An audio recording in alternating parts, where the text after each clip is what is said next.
Welcome back. Today we're talking about falls in the elderly. Now, the video research study done in British Columbia, they looked at what made seniors fall. And it wasn't slipping on wet floors, tripping over mats, or sliding on the banana peel. What happened was they simply overbalanced. So John and I are in the kitchen now. And John, is there anything that we can do to improve our balance? Well, it's interesting, that point is actually somewhat of a normal part of aging, is you lose certain sensors that are in your body that tell you where you are, that you're over your center of gravity. And as you get older, sometimes you lose that ability. And so you can work to retrain that.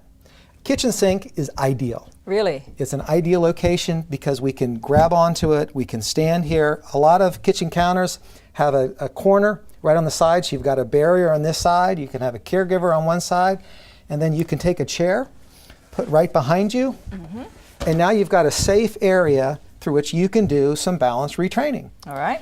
There are three different strategies that are primary to use. One is called an ankle strategy, one's a hip, and one's a step. So if you look down at my ankles, you see I have a nice wide base. I can start off there, and I can start shifting my weight kind of forward and back, finding where is my limit. And for someone who's really anxious, they can just be resting their hands there. Absolutely. And in fact, that's a great way to start, understanding their movement back and forth. And then you can actually just put your hands up, or maybe touch with 3 fingers, move back. And then you go side to side. Again, you can hold, and then you can let go. And then you can be more dynamic and look from one side. And then you can look to the other side. And then if you really want to challenge it, close your eyes. Same thing, forward and back. Now I've eliminated my horizontal gaze, my vision. I've got to challenge other systems to make them work also.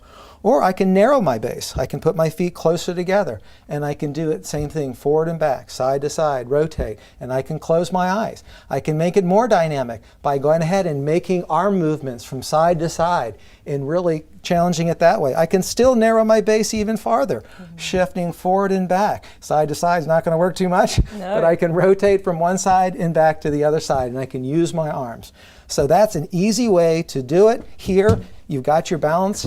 You've got barriers from the side. You've got a chair behind you if you need to sit, if you need to rest, and that's a good, safe way. So wide base, narrow base, and then one foot in front of the other. Right. Tell us about the hip strategy. Well, okay, so the first one has to do with ankles. Now we're going to go ahead and increase the amplitude, the excursion that we can do. So it's more from side to side where my hips are moving. I can go in circles and really challenge myself. Again, I can be more with my arm volume up and down. I can go forward and back, that type of thing. To make it more challenging, again, do the same thing. Move my feet closer together, up and back, side to side, sort before. You can do the hula hoop. Both directions can be very challenging. I can close my eyes. I can make it more dynamic. Again, I'm here if I need it. So that was the ankle strategy, the hip strategy, and now you mentioned the step strategy. Right. Well, obviously, like what you'd mentioned, that your center of gravity has moved out from under your feet. That's where you end up falling. Right. So practice that.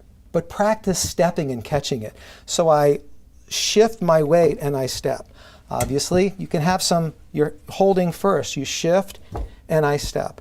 And if you've got a barrier here and part of the counter, that can be great. Somebody coming this side doing the same thing. If you want to make sure you're really safe and you're scared about this one, have a belt, have your caregiver, family member holding onto your belt for added stability. Same thing, I step back and I catch myself with my other leg and I catch myself. When I go forward, I catch myself. Same thing, I want to do it more.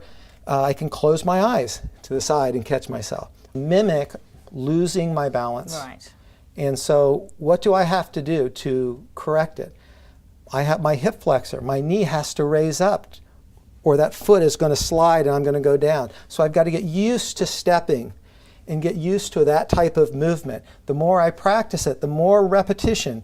Repetition breeds performance. The more I practice, the better I'm at. When the real deal is there, when I am losing my balance, to be able to step and correct myself. So practice it in a safe environment.